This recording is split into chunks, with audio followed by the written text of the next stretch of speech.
I could tell you that we need to elect Vice President Kamala Harris because as Jews, our sacred texts teach us to build a world where we feed the hungry, where we care for the sick, where we love the stranger, where we guard and nurture this planet. Those are her values. That is what her policies seek to achieve, and that would be enough. But I want to encourage us all to get out the vote for Kamala, not only because of her track record and her values, but also because of what I've seen of her outside of the spotlight. My grandfather, the son of immigrants from Poland, served the United States military in World War II. After the war, he couldn't get a job in America with the last name Shapiro. In order to feed his family, he changed his name to Packard. America was a place that gave his family life and opportunity, but only if he hid his identity as a Jew. 80 years later, as his granddaughter, I led the vice president's Seder at her residence this past Pesach. I walked past the mezuzah on her front door.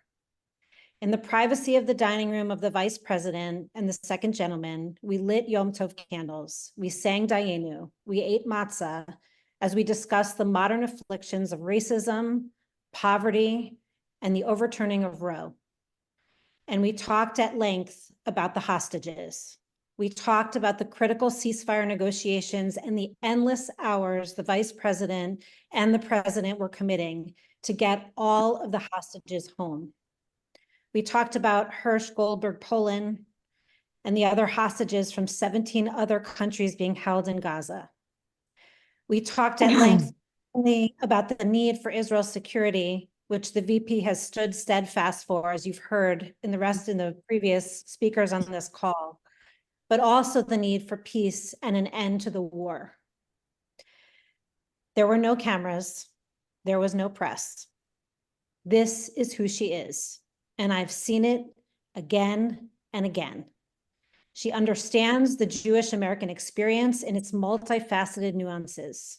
She understands generational trauma, and she rejects false binaries. She seeks to build a world with both a secure Israel and a future for the Palestinian people. She knows both are possible. Judaism is a strong part of her life, and quite frankly, she gets us. As a woman, as a rabbi, as a Jew, and as an American, I could not think of a more compassionate, fearless champion to lead this country. Let's get out the vote and elect Kamala Harris for president.